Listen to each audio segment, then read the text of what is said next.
Selamat datang di channel Pemuja Malam. Jangan lupa like, share, and subscribe ya. Terima kasih.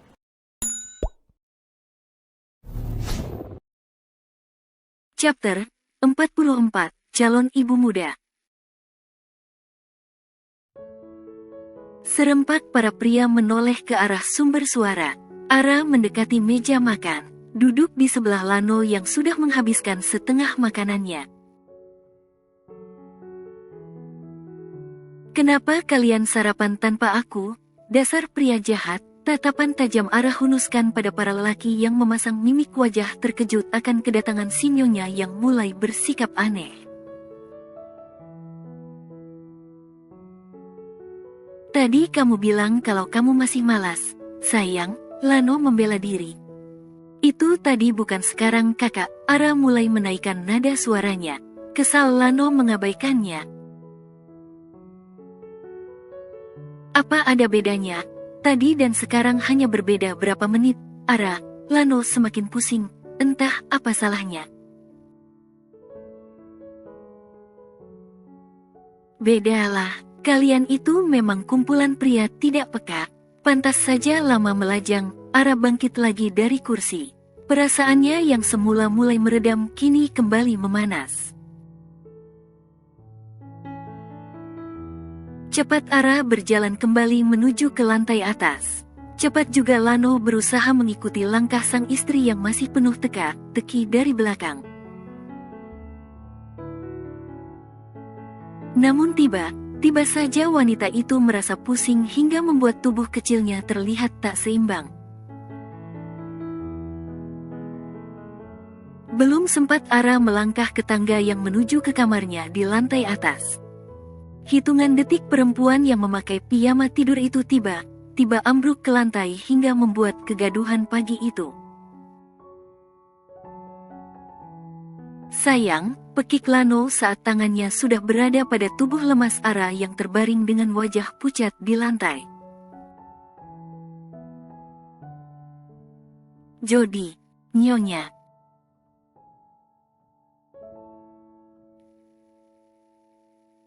Untaian kata tak mampu lagi terucap saat kabar bahagia datang dari rumah tangga Ara dan Lano. Namun seiring rasa bahagia yang meluap, rasa khawatir juga ikut bersarang di benak masing-masing para anggota keluarga. Semua keluarga tak terkecuali para sahabat Ara menunggu perempuan itu cepat kembali pulih seperti sedia kala setelah 5 hari mendapat perawatan medis. Pengaruh janin yang masih berusia 5 minggu itu ternyata berdampak besar bagi perubahan sikap dan tubuh si tomboy Arabella. Wanita itu kini terbaring tak berdaya dengan selang infus yang melekat di tangannya. Tidak nafsu makan dan tidak memiliki nafsu untuk beraktivitas seperti biasa. Bahkan hanya berjalan ke kamar mandi saja dia harus dibantu Lano sang suami. Bukannya banyak yang akan membantunya? Jawabannya, untuk saat ini Ara hanya ingin Lano. Ia tidak ingin dibantu orang lain meskipun itu adalah keluarganya. Dia hanya butuh tangan Lano yang menyuapinya, membantunya berjalan, bahkan ia tidak ingin sedikit pun berjauhan dari lelakinya. Ara akan menangis jika Lano pergi lebih dari 1 jam darinya. Berlebihan bukan? Sangat, tapi apa boleh buat, itulah yang sedang ia alami sekarang. Tingkat kebaperan wanita itu naik drastis. Emosinya juga turun naik, manjanya tidak perlu diragukan lagi. Jiwa Wonder Woman yang sebelumnya ia miliki kini berubah menjadi Hello Kitty. Dan Lano, dia harus memupuk kesabaran lebih untuk menangani calon ibu muda tersebut. Bagaimanapun dia wajib bertanggung jawab penuh atas diri sang istri yang sedang mengandung buah hati mereka. Kakak jangan pergi. Untuk kesekian kalinya Ara melarang Lano beranjak dari tempat duduk di samping ranjang pasien. Aku tidak akan kemana-mana, sayang, hanya ingin menelpon Dedi, memastikan bahwa keadaan perusahaan baik-baik saja. Di sini saja teleponnya. Ara menarik cepat celana Lano saat suaminya hendak berdiri menjauh. Untung saja Lano memakai celana mahal serta pas di pinggang. Jika tidak, entah apa yang terjadi. Pasalnya Ara memiliki tenaga lebih bila sedang memaksanya.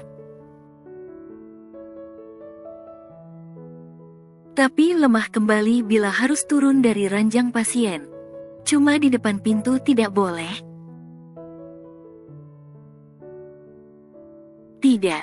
5 menit. Tetap tidak kakak. Ya sudah, kakak akan di sini sampai kamu bosan. Lano pasrah. Bahkan buang air kecil dan mandi pun Ara terus menempelinya. Haruslah, ini istri siapa? Di Lano. Ini anaknya siapa? Memegang perutnya yang masih rata. Di Lano. Jadi siapa yang harus tanggung jawab? Di Lano. Bagus, Ara mencubit gemas pipi suaminya dan kembali mengeluh lelah, letih, lesu setelah berpidato pada sang suami. Belum lapar? Atau kamu ingin makan sesuatu? Tidak, Ara hanya ingin dekat kakak, sayangnya kakak tidak bisa dimakan. Ara memanyunkan bibirnya. Berbaring sambil menatap kosong ke sekeliling ruangan yang dipenuhi berbagai bingkisan makanan dari para pengunjung. Namun tak berniat menyatapnya. Ayolah, sayang, bagaimana kamu akan sembuh kalau kamu tidak banyak makan? Khawatir Lano akan keadaan Arabella. Kakak sudah bosan ya merawat Ara, mode baper kembali. Menghembus napas kasar Lano kembali pada mode pasrah. Tidak, sayang, sini peluk. Merentangkan kedua tangannya supaya emosi sang istri tetap stabil. Suara pintu ruangan pasien VIP dibuka dari arah luar mengalihkan dua insan yang sedang berdrama romantis di ranjang pasien. Apa kabar, Nona Jody? Sapa Zahra dengan senyum mengembang sempurna. Tak lupa ia membawa sekotak martabak coklat untuk istri atasannya. Kamu tidak bosan kesini tiap hari, Zahra? Ara bertanya tanpa melepas pelukannya pada sang suami. Tamunya itu selalu membuatnya jengkel, tapi ia harapkan kedatangannya. Tentu tidak Nona, saya sangat senang bisa kesini setelah pulang dari kantor. Zahra mengibas rambut panjang bergelombang yang menjadi kebanggaannya. Kamu bawa apa kali ini? Ara menoleh plastik yang dipegang Zahra. Setiap hari sekretaris suaminya itu selalu membawa makanan, dan entah kenapa meski hanya sedikit makanan Zahra selalu berhasil masuk ke perut Ara. Jika makanan lain belum masuk saja Ara sudah mual terlebih dahulu. Ini martabak kesukaan Anda, Nona. Zahra menyiapkan beberapa potong makanan manis itu di atas piring lalu membawanya ke dekat Ara. Dari mana kamu tahu? Ara menyelidik. Siapa lagi? Zahra memutar bola matanya jengah. 1 bulan lebih tak ada kabar. Bara akhirnya memberi kabar lewat Zahra setelah mengetahui Ara masuk rumah sakit. Meski pahit, Zahra selalu memberi kabar terbaru tentang kondisi Ara dan itu membuat wanita itu kesal bukan main. Dan dari bara Zahra bisa tahu apa saja makanan kesukaan istri bosnya itu. Dia masih tidak ingin menghubungiku. Ara masih penasaran kenapa Bara menolak menghubungi dirinya langsung.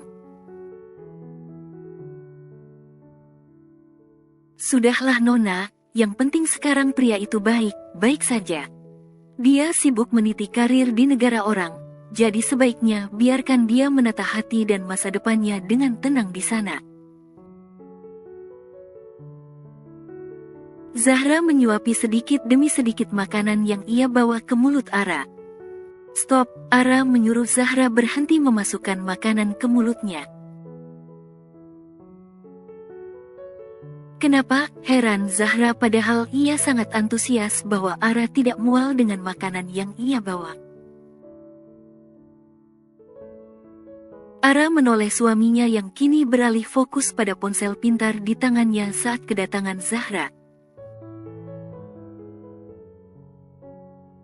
Lumayan, Ara bisa teralihkan darinya karena sudah ada Zahra, pikir Lano. Saatnya ia meninjau pekerjaannya yang sudah beberapa hari ia terlantarkan. Kakak, Ara baru sadar bahwa kini sang suami sudah berpindah tempat duduk yang semula di dekatnya kini beralih ke sofa. Oh ya ampun, Zahra menepuk keningnya. Yang sabar, ya Pak. Angkat tangan ke kamera dan datangi saya bila Anda sudah lelah. Lanjut Zahra berucap santai hingga hanya dalam hitungan detik cubitan kecil mendarat tepat di area paha Zahra yang masih mengenakan rok kerja sebatas lutut. Sakit, pekik Zahra. Lano sampai merinding melihat Zahra menjerit kesakitan karena ulah sang istri. Cepat dia mendekati sang istri kembali dan membawa tubuh dengan piyama rumah sakit itu ke dalam dadanya. Menenangkan singa betinanya kembali.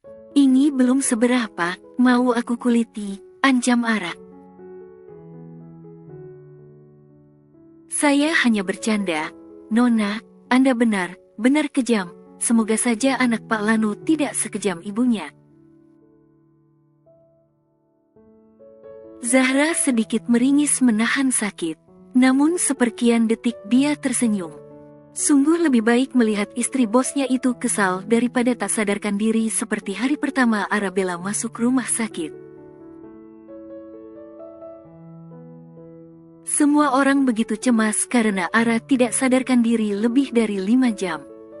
Maaf Zahra, Lano tak enak hati. Tidak apa, Pak, saya senang melihat Nona kembali bersemangat, balas Zahra.